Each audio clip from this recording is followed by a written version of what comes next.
I'm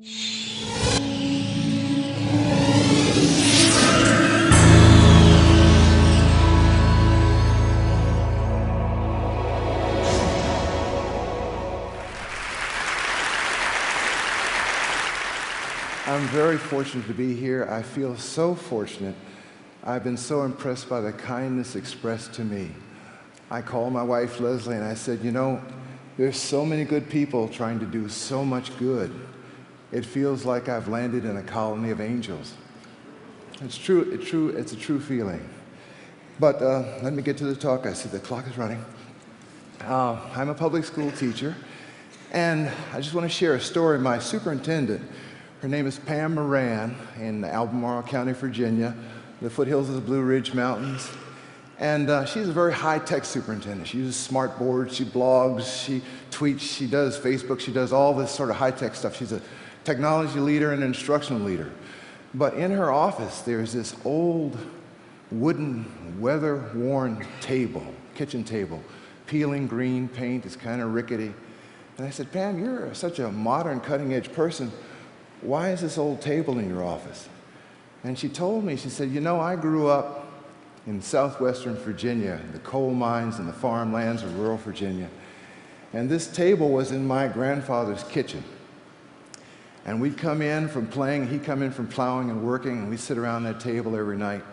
And as I grew up, I heard so much knowledge and so many insights and so much wisdom come out around this table. I began to call it the wisdom table. And when he passed on, I took this table with me and brought it to my office, and it reminds me of him. It reminds me of what goes on around an empty space sometime. The project I'm going to tell you about is called the World Peace Game. And essentially, it is also an empty space. And I'd like to think of it as a 21st century wisdom table, really. It all started back in 1977. I was a young man, and I had been dropping in and out of college. And my parents were very patient, but I had been doing intermittent sojourns to India on a mystical quest. And I remember the last time I came back from India in my long white flowing robes and my big beard and my John Lennon glasses, I said to my father, Dad, I think I've just about found spiritual enlightenment. He said, well, there's one more thing you need to find. I said, what is that, Dad? A job. And so they pleaded with me to get a degree in something. So I got a degree, and it turned out to be education.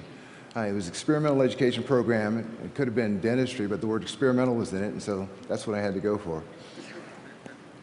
And I went in for a job interview in the Richmond Public Schools in Virginia, the capital city, bought a three-piece suit, my concession to convention, kept my long beard and my afro and my platform shoes at the time, it was the 70s. And I walked in and I sat down and had an interview, and I guess they were harder for teachers because the supervisor, her name was Anna Aero, said I had the job teaching gifted children. And I was so shocked, so stunned, I got up and said, well, thank you, but what do I do? Gifted education hadn't really taken hold too much. There weren't really many materials or things to use. And I said, what do I do? And her answer shocked me. It stunned me. Her answer set the template for the entire career I was to have after that. She said, what do you want to do? And that question cleared the space. There was no program directive, no manual to follow, no directives no standards in gifted education that way. And she cleared such a space that I endeavored from then on to clear a space for my students, an empty space whereby they could create and make meaning out of their own understanding. So this happened in 1978, and I was teaching many years later, and a friend of mine introduced me to a young filmmaker. His name is Chris Farina. Chris Farina is here today at his own cost. Chris, could you stand up and let them see a young visionary filmmaker who's made a film. This film is called World Peace and Other Fourth Grade Achievements. He proposed the film to me. It's a great title. He proposed the film to me, and I said, well, yeah, maybe it'll be on local TV and we can say hi to our friends. But the film has really gone places. Now, it's still in debt, but Chris has managed through his own sacrifice to get this film out. So we made a film, and it turns out to be more than a story about me, more than a story about one teacher. It's a story that's a testament to teaching and teachers. And it's a beautiful thing, and the strange thing is when I watched the film, I had the eerie sensation of seeing it. I saw myself literally disappear. What I saw was my teachers coming through me. I saw my geometry teacher in high school, Mr. Roussel's wry smile under his handlebar mustache. That's the smile I use, that's his smile. I saw Jan Polo's flashing eyes. And they weren't flashing in anger, they flashed in love, intense love for her students. And I had that kind of flash sometimes. And I saw Miss Ethel J. Banks, who wore pearls and high heels to elementary school every day. And you know, she had that kind of old school teacher stare. You know the one. And I'm not even talking about you behind me because I've got eyes in the back of my head. You know that teacher? I didn't use that stare very often, but I did have it in my repertoire. And Miss Banks was there as a great mentor for me. And then I saw my own parents, my first teachers. My father, a very inventive, spatial thinker. That's my brother Malcolm there on the right. And my mother, who taught me in 4th grade in segregated schools in Virginia, who was my inspiration. And really, I feel as though when I see the film, I have a gesture she does like this. I feel like I am a continuation of her gesture. I'm one of her teaching gestures. And the beautiful thing was I got to teach my daughter in elementary school, Madeline. And so that gesture of my mother's continues through many generations. It's an amazing feeling to have that lineage. And so I'm here standing on the shoulders of many people. I'm not here alone. There are many people on this stage right now.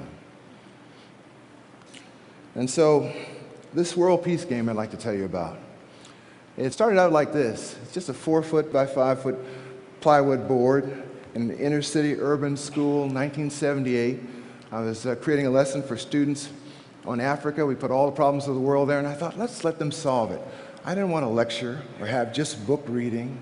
I wanted to have them be immersed and learn the feeling of learning through their bodies. So I thought, well, I like to play games. I'll make something, I didn't say interactive, we didn't have that term in 1978, but something interactive.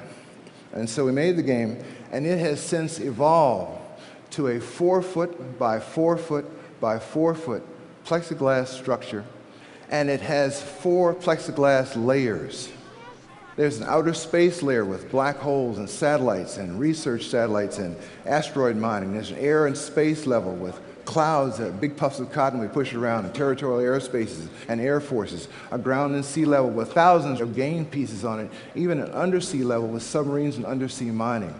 There are 4 countries around the board. The kids make up the names of their countries. Some are rich, some are poor. They have different assets, commercial and military. Each country has a cabinet. There's a prime minister, secretary of state, minister of defense, and a CFO or comptroller. I choose a prime minister based on my relationship with them. I offer them the job, they can turn it down, and then they choose their own cabinet. There's a World Bank, arms dealers, and a United Nations. There's also a weather goddess who controls a random stock market and random weather. That's not all. And then there's a 13-page crisis document with 50 interlocking problems, so that if one thing changes, everything else changes. I throw them into this complex matrix, and they trust me because we have a deep, rich relationship together. And so with all these crises, we have, ethnic and minority tensions, we have chemical and nuclear spills, nuclear proliferation, there's oil spills, environmental disasters, water rights disputes, breakaway republics, famine, endangered species, and global warming. If Al Gore is here, I'm going to send my 4th graders from Agner Hurt and Venable School to you because they solved global warming in a week.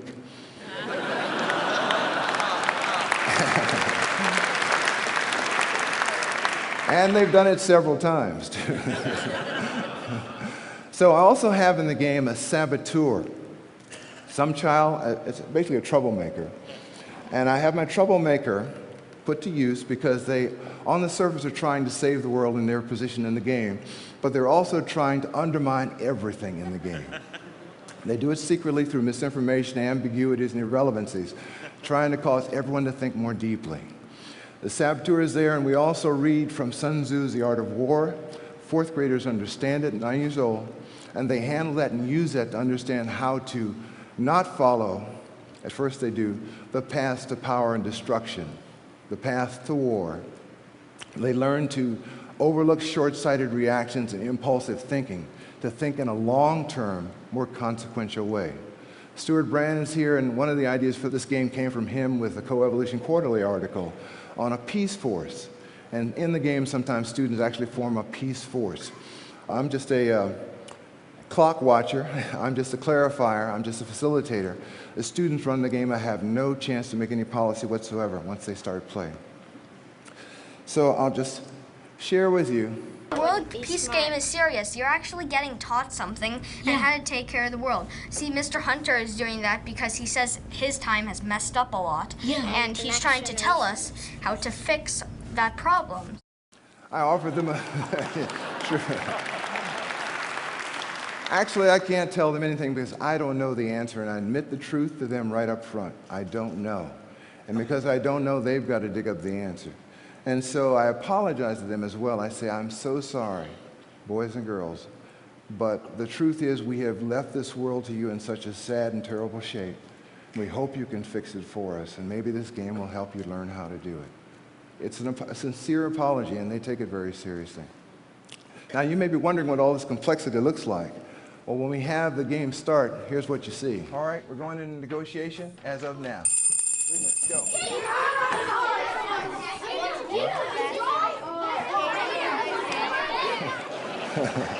My question to you is, who's in charge of that classroom?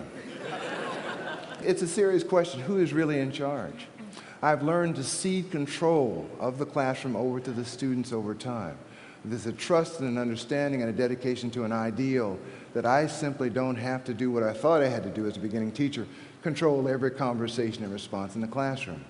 It's impossible. Their collective wisdom is much greater than mine, and I admit it to them openly. So I'll just share with you some stories very quickly of some magical things that have happened. In this game, we had a little girl, and she was the defense minister of the poorest nation. And defense minister, she had a tank corps and an air force and so forth. And she was next door to a very wealthy, oil-rich neighbor. Without provocation, suddenly she attacked, against her prime minister's orders, the next door neighbor's oil field. She marched into the oil field reserve, surrounded it without firing a shot, and secured it and held it. And that neighbor was unable to conduct any military operations because their fuel supply was locked up. We were all upset with her. Why are you doing this? This is the World Peace Game. What is wrong with you? It's a little girl.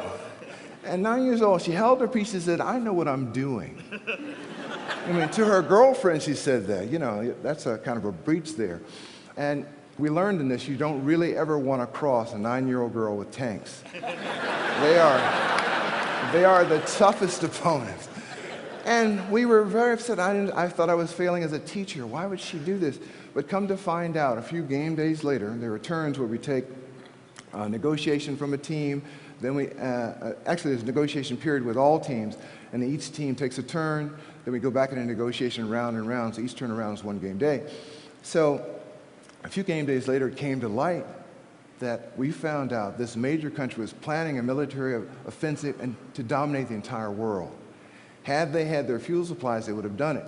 She was able to see the vectors and trend lines and intentions long before any of us and understand what was going to happen and made a philosophical decision to attack in a peace game.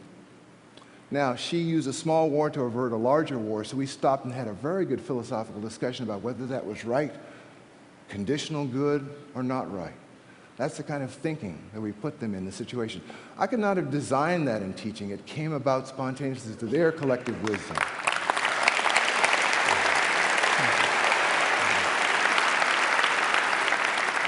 Another example, a beautiful thing happened. We have a letter in the game. If you were a military commander and you waged troops, the little plastic toys on the board, and you lose them, I put in a letter.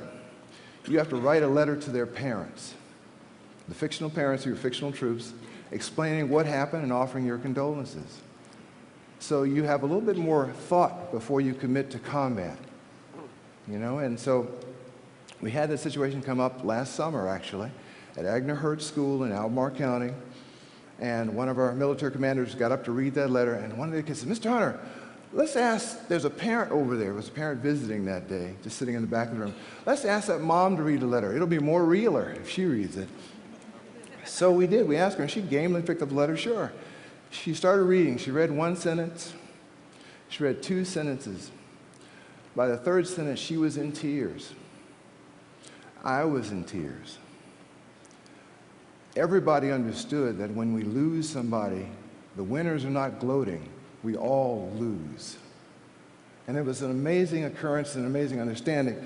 I'll show you what my friend David says about this. He'd been in many battles. We've really had enough of people attacking. I mean, we've been lucky. I mean, the time, now I'm feeling really weird because I'm living what Sun Tzu said 1 week. 1 week he said, those who go into battle and win and will want to go back, and those who lose in battle will want to go back and win. And so I've been winning battles, so I'm sort of going into battles, more battles. And I think it's sort of weird to be living what Sun Tzu said. I get chills every time I see that. That's the kind of engagement you want to have happen. And I can't design that, I can't plan that, and I can't even test that. But it's self-evident assessment. We know that's an authentic assessment of learning. You know, we have a lot of data, but I think sometimes we go beyond data with the real truth of what's going on. So I'll just share a third story. This is about my friend Brennan. We had played the game one session after school for many weeks, about 7 weeks, and we had essentially solved all 50 of the interlocking crises. The way the game is won is all 50 problems have to be solved. Every country's asset value has to be increased above its starting point. Some are poor, some are wealthy, there are billions. A World Bank president was a third grader one time. He said, how many zeros in a trillion? I got to calculate that right away. But he was setting fiscal policy in that game for high school players who were playing with him. So the team that was the poorest had gotten even poorer. There was no way they could win, and we were approaching 4 o'clock, our cutoff time. There was about a minute left. And despair just settled over the room. I thought, I'm failing as a teacher. I should have gotten it so they could have won. I should have brought them to they shouldn't be failing like this. I've failed them. And I was just feeling so sad and dejected. And suddenly, Brendan walked over to my chair and he grabbed the bell I rang to signal a change or reconvening of cabinets. He ran back to his seat, rang the bell. Everybody ran to his chair. There was screaming. There was yelling, waving of their dossiers. They get these dossiers full of secret documents. They were gesticulating. They were running around. I didn't know what they were doing. I'd lost control of my classroom. Principal walks in, I'm out of a job. The parents are looking in the window. And Brennan runs back to his seat. Everybody runs back to their seat. He rings the bell again. He says, we have, and there's 12 seconds left on the clock. We have all nations pooled all our funds together, and we've got $600 billion. We're going to offer as a donation to this poor country, and if they accept it, it'll raise their asset value, and they can win the game. Will you accept it? And there are 3 seconds left on the clock. Everybody looks at this prime minister of that country, and he says, yes. And the game is won. Spontaneous compassion that could not be planned for, that was unexpected and unpredictable. Every game we play is different. Some games are more about social issues, some are more about economic issues, some games are more about warfare. But I don't try and deny them that reality of being human. I allow them to go there and through their own experience learn in a bloodless way how not to do what they consider to be the wrong thing, and they find out what is right their own way, their own selves. And so in this game, I've learned so much from it, but I would say that if only they could pick up a critical thinking tool or a creative thinking tool from this game and leverage something good for the world, they may save us all. If only. And on behalf of all of my teachers on whose shoulders I'm standing, thank you. Thank you.